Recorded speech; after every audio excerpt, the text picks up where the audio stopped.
September 11th, 1985. That hit you just watched was by none other than the hit king himself, Charlie Hustle, Pete Rose, during a game between his Cincinnati Reds and the San Diego Padres. That hit was the 4,192nd hit of his career, which officially made him the all-time leader in Major League Baseball history in hits, breaking Ty Cobb's record, in a record that still stands today. For years, it felt as though Cobb's record was untouchable. At the time, only 16 players had even crossed 3,000 hits, and only 5 players had even crossed 3,500 hits, with no one outside of Cobb and Rose crossing the 4,000 hit mark. You've got to be so good for so long in order to hold what might be the most prestigious record in baseball. And yeah, you can say a lot about Pete Rose as a person and the stuff he did off the field, and especially the stuff he did as a manager. But you couldn't deny that he was the greatest hitter that baseball had ever seen. And especially today with pitchers throwing harder than before, averages dipping, and players not playing all 162 games, the odds are extremely likely that whenever the world ends and Major League Baseball ceases to exist, that Pete Rose will finish as the all-time leader in hits. What made the moment especially special for this man right here was the fact that it was the literal perfect storm of events. Not only did the Reds win the game, but the game was held at Riverfront Stadium where the Reds played. So Rose was able to set the record in front of the home fans.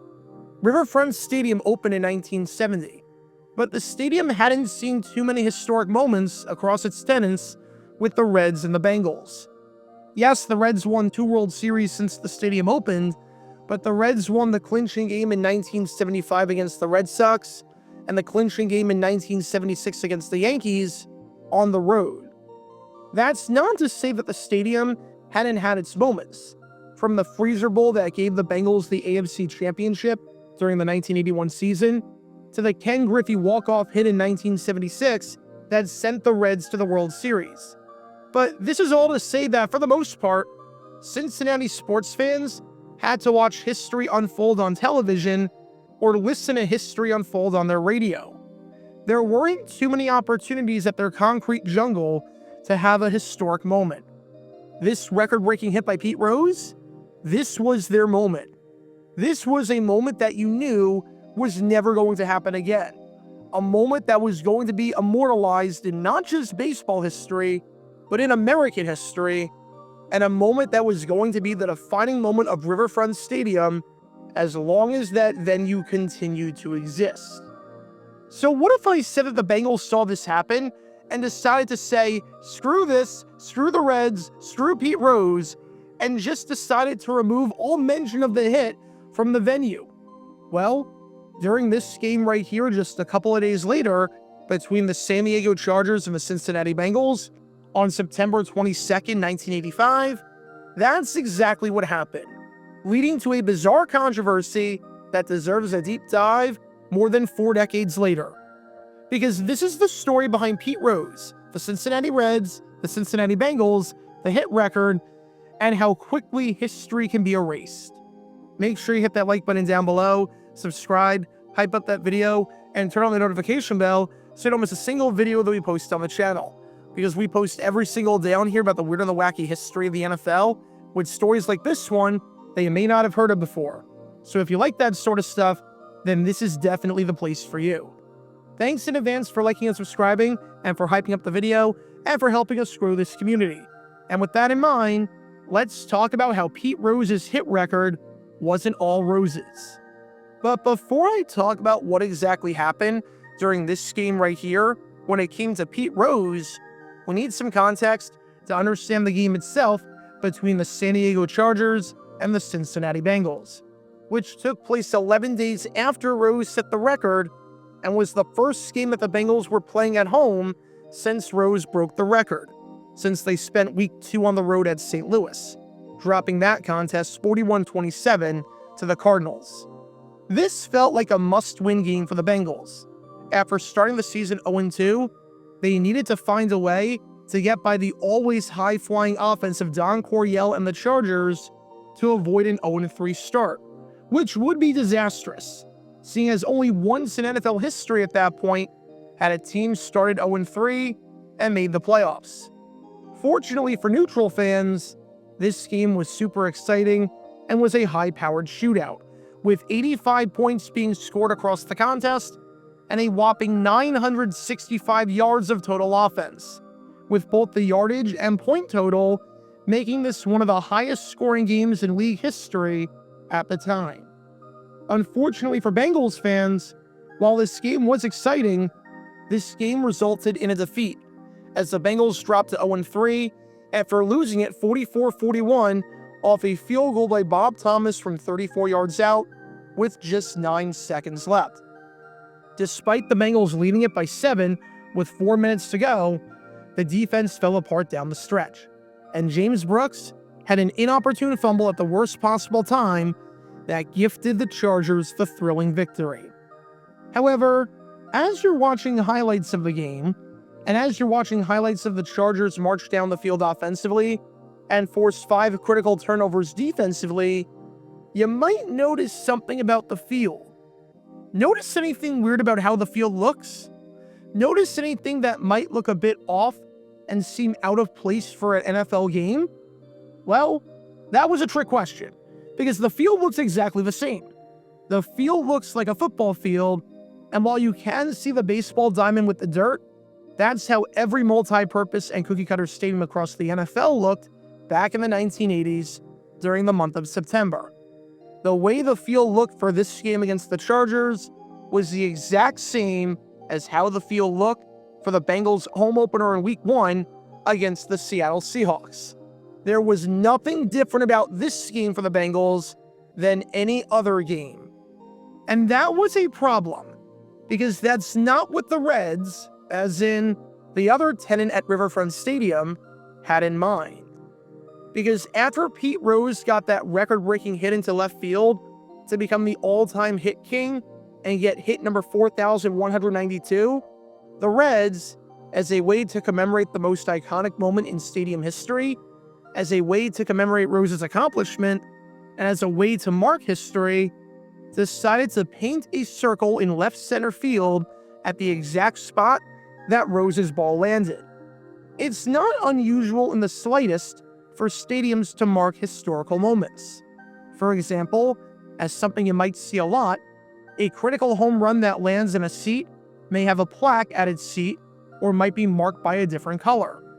So the Reds painted a white 4-foot circle with the number 4,192 inside of it to mark exactly where Rose made history. Seems like a cool and harmless gesture, right? Well, the Bengals decided before this game right here against the Chargers that they were going to erase that. Your circle isn't going to be on our field during the game. If you want to paint the circle on the field during your home games to commemorate your history, be our guest. But for our games, no way. Remember, the Bengals and Reds had a pretty tumultuous relationship sharing Riverfront Stadium as it was. As among the NFL MLB partnerships with cookie-cutter stadiums back in the 70s and the 80s, outside of the Jets and the Mets, the Reds-Bengals relationship was up there with the least friendly and cordial of the bunch. And it's not even just the Bengals erased the circle. They didn't even tell the Reds that they were doing it. In fact, Pete Rose was stunned when he returned to Riverfront Stadium 2 days after this Bengals-Chargers game and saw that his marker in left center field was removed, with Rose asking people, "What happened to my circle? Not only are you going to erase a piece of American sports history, but you're not even going to tell us that you did this?"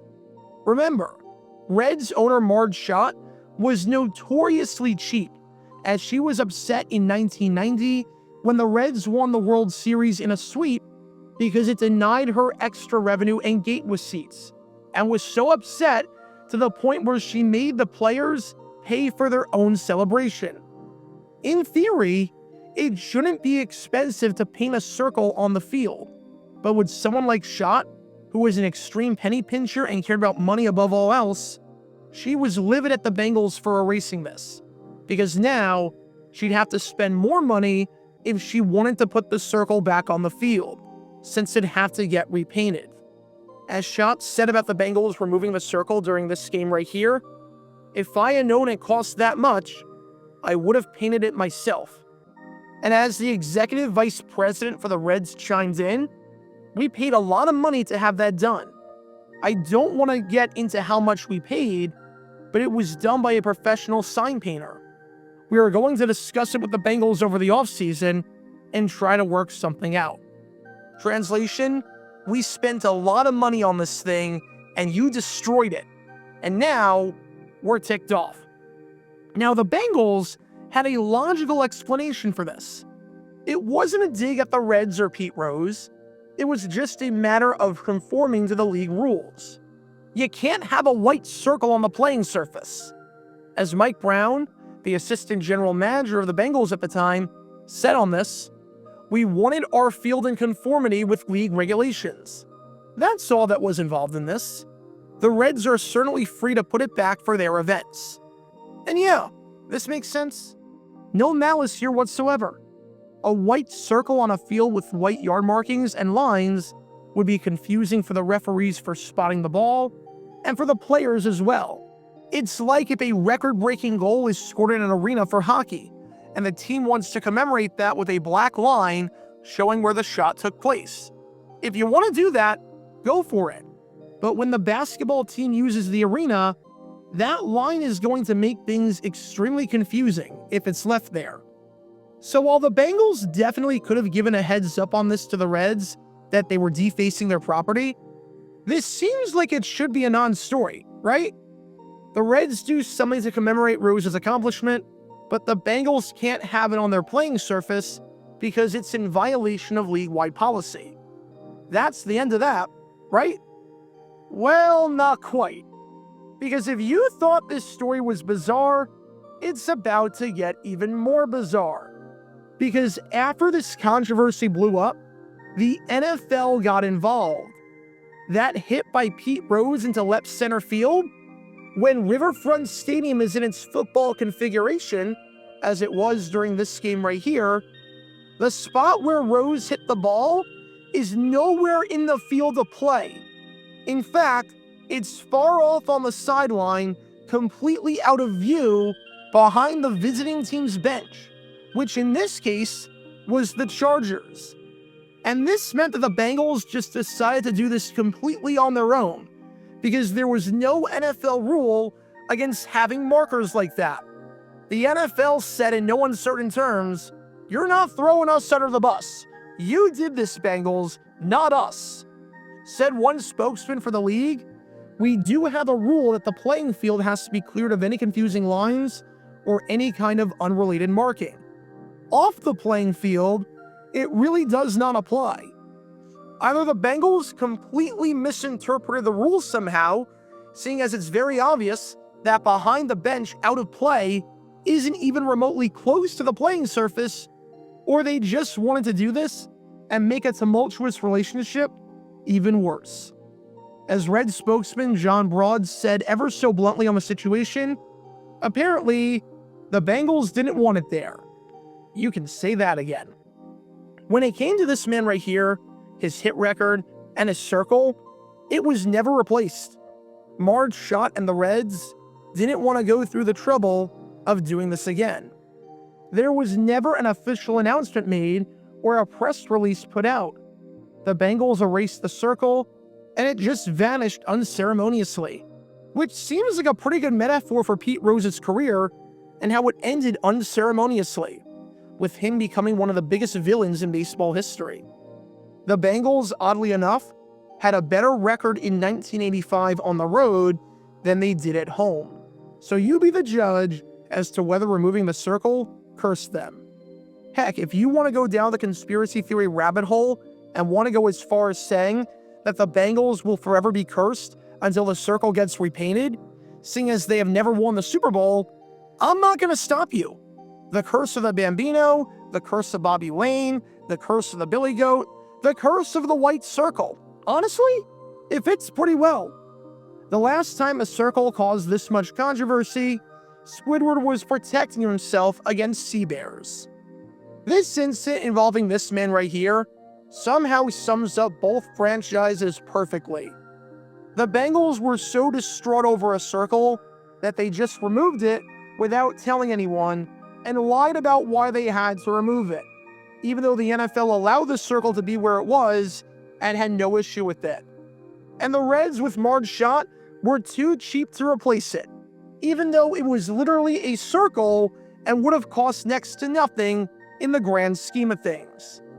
If you want to know why Cincinnati sports are in hell, and have been for quite some time, here you go. Here you freaking go. Because in September of 1985, Mike Brown and the Bengals, without telling anyone, found 4,192 reasons to get rid of the commemorative 4,192 circle. Check out our live streaming schedule for the next few days. We're live every single day on this channel, whether we're covering a sporting event or playing GeoGuessr or just taking your requests. So make sure you like and subscribe and turn on the notification bell so you don't miss a single time that we go live and so that you can join this community.